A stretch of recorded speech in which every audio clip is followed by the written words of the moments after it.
When your faith feels stuck, what do you do? Most committed Christian women, they don't walk away. They actually do more.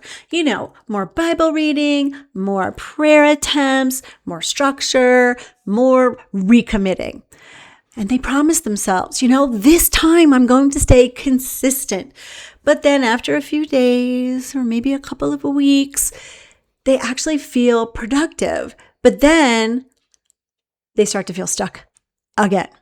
Not because you don't care, not because you're lazy, and not because you stopped loving God, but because doing more was never actually the real solution.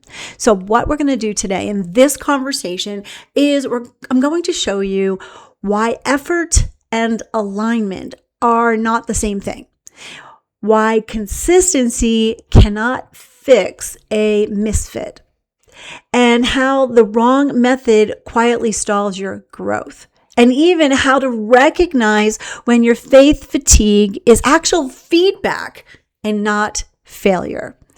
If you've been cycling through this restart after restart, this is for you.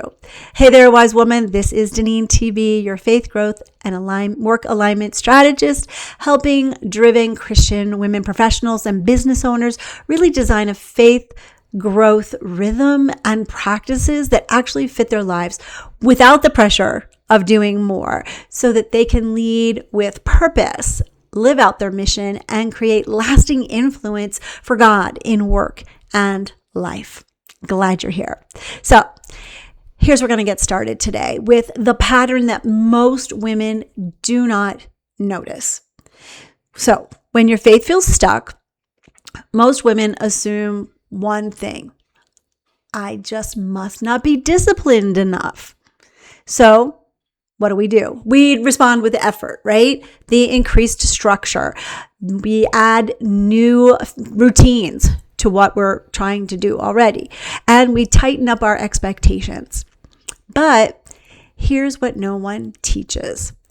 You can actually be very deeply committed and completely misaligned. You can be consistent and still feel disconnected, because effort is not the same as alignment. So let's chat about some reframes. Okay. I like to say a reframe. Reframe number 1. Consistency can't fix a misfit. So if spiritual practice does not fit for you, maybe it's not the right thing for your wiring, maybe it's the season of life that you're in, maybe it's just your energy or the other real responsibilities that you have in your life, then consistency will not produce depth. And that's what we want in our faith life, right? What will happen is it's going to produce pressure instead. Consistency strengthens what fits. So if it fits, you're going to feel that strength. It amplifies, however, what doesn't fit. So let me give you a practical example here using my HSMS model, my heart, soul, mind, and strength. So I'm going to give you an example of a mind-led woman and what this would look like. Imagine a woman whose primary leading is the mind. She connects deeply with God through studying her scriptures and tracing themes, asking questions, understanding context, and seeing how truth really integrates into real life. That's how she's wired. But she's actually been taught that real spiritual maturity looks like emotional worship experiences or extended spontaneous prayer times or some expressive quiet time journaling.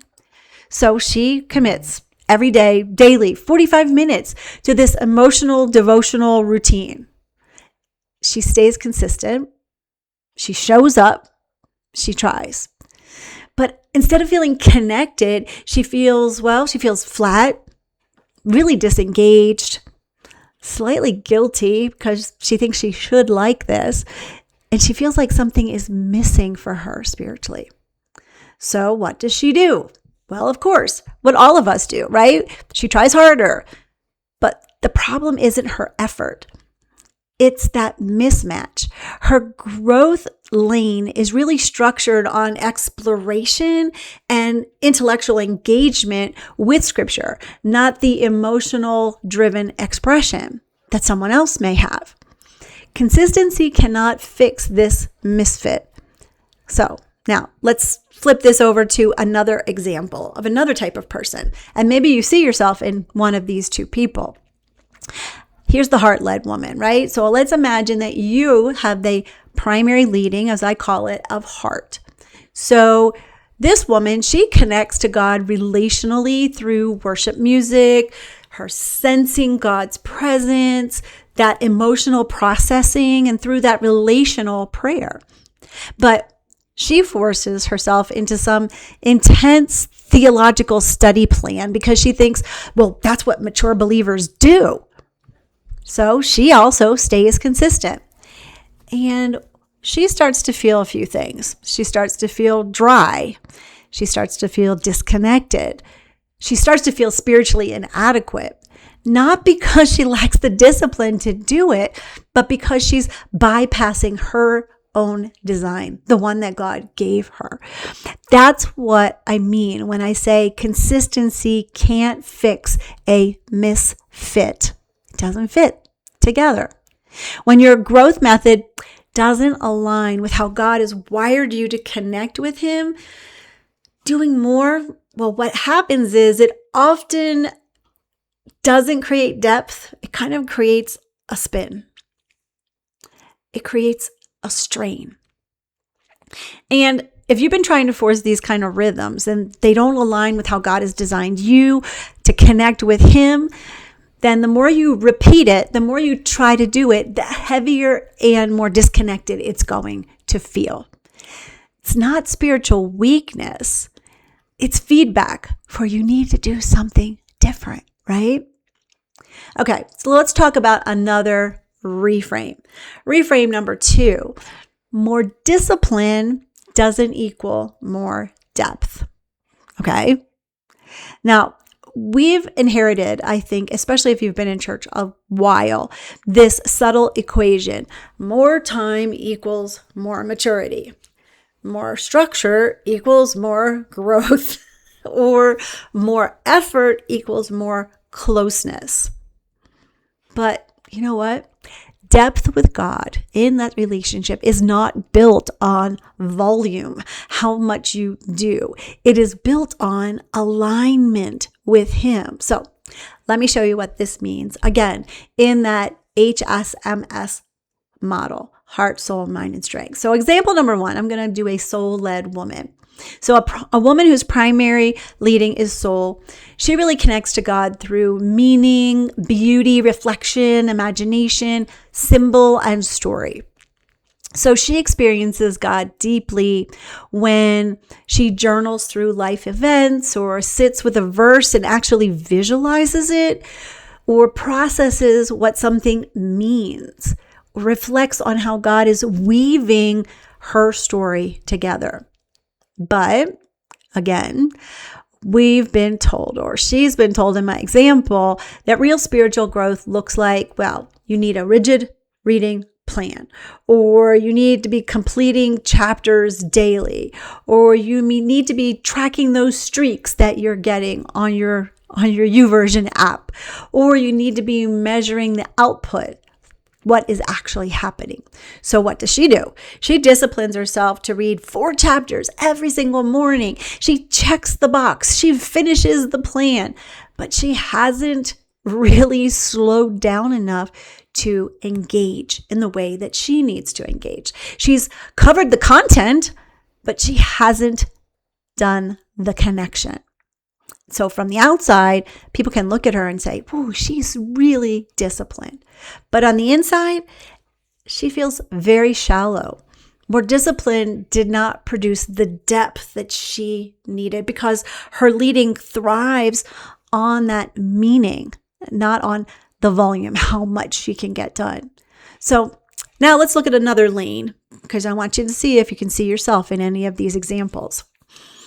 Let's look at a strength-led woman. Now, a strength-led woman, as our primary leading, connects to God through actually actions and implementation and movement, tangible obedience, and practical service. And you all know people like this, right? They're connecting to God when they're serving.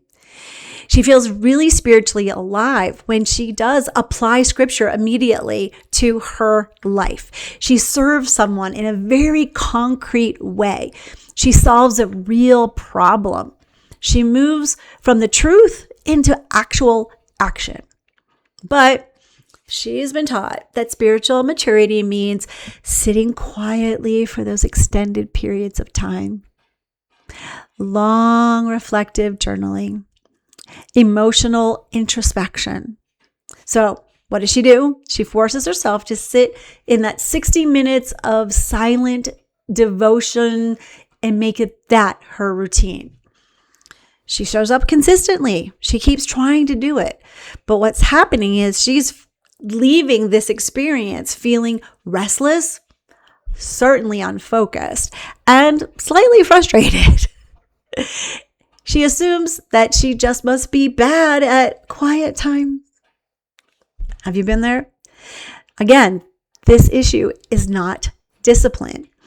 It's that depth for her often emerges through the obedience in motion, not the prolonged stillness that someone else may need. And when she reads one passage, she immediately asks, who can I serve with this truth today? That's the connection that deepens for her. Not because she added more time, because she's aligned with her design. More discipline does not automatically equal depth. Depth happens when the way that you're practicing your faith actually matches the way that you're wired to connect with God. I hope this makes sense for you. Because when alignment replaces pressure, something actually changes.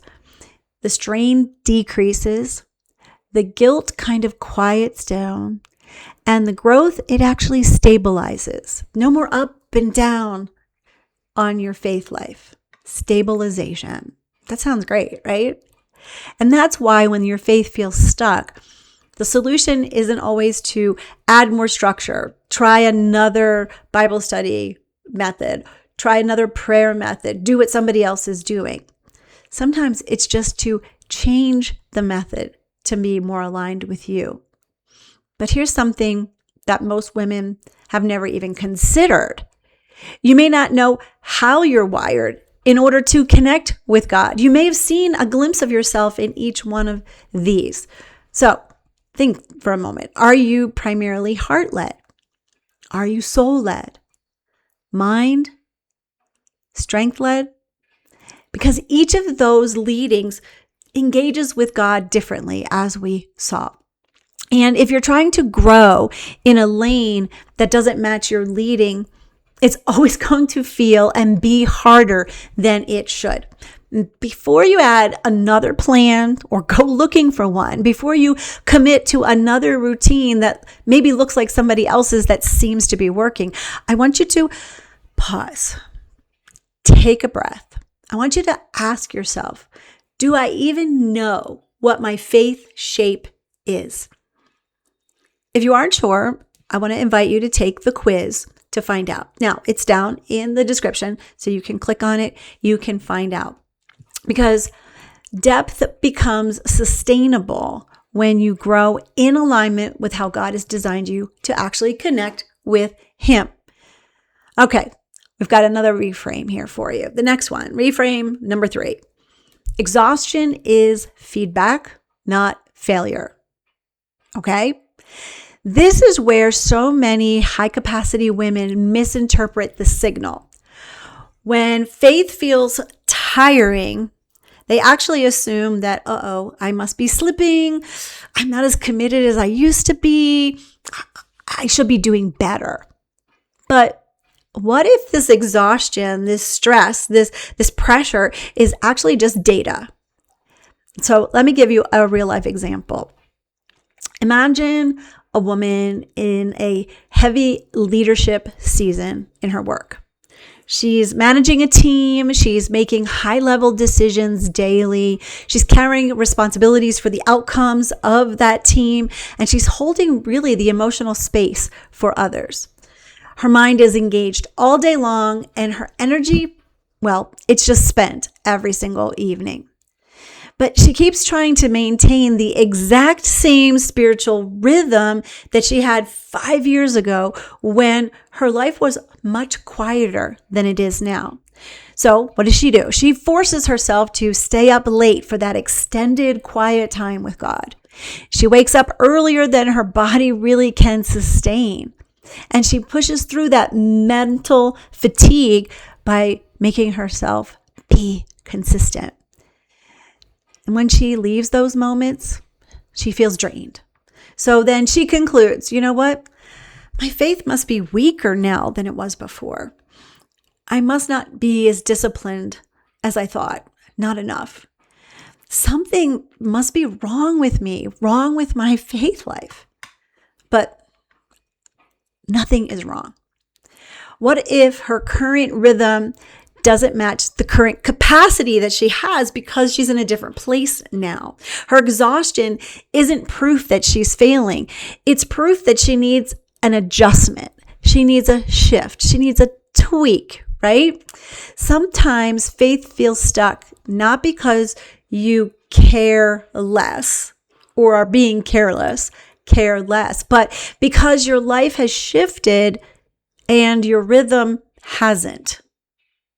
We think we can do it the same way all the time, and we can't.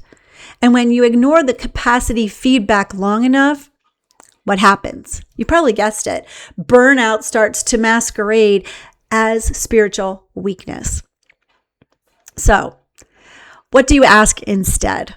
When faith feels stuck, I know the instinct is to push harder, but the better question isn't, how do I try harder? It's actually, what is this tension revealing? What is God showing me? Is this a discipline issue? Or am I just trying to grow in a way that doesn't fit how God designed me, doesn't fit the way my life is now? Because if the method is wrong, then all the effort in the world is not going to fix it. It will only make it heavier. It will have it more pressure. And if you keep solving misalignment with intensity, eventually you're going to assume that the problem is you. And the problem is not you. What moves you forward isn't more pressure. It's clarity. Clarity about your design, clarity about your season of life, clarity about what actually fits. And when alignment replaces force, you know what happens? Faith steadies. And steady faith actually grows. If you're tired of that restarting, and if your faith feels stuck and you're not quite sure why, let's look at what your faith feedback is actually telling you. Now, I'm open to some clarity calls to get that clarity for you this month, especially. And I would love to help you identify where the pressure is coming from, whether this is a discipline issue or an alignment issue, and what a better fit growth rhythm could look like for you. You don't need another reset. You don't need to start over. You don't need to be like, oh, let me try again. You need insight. And if this conversation that we've been having was really stirring for you to want to go deeper, I'm also unpacking this more fully at my next live workshop. If you're ready for your faith to feel steady instead of strained, I'd love for you to join us at my next workshop. So let me know in the comments, where might you be applying more effort when what you really need is alignment? Let me know. I'd love to start this conversation in the comments. This is Deneen TB. Have a great rest of your day. And as always, be filled to overflowing.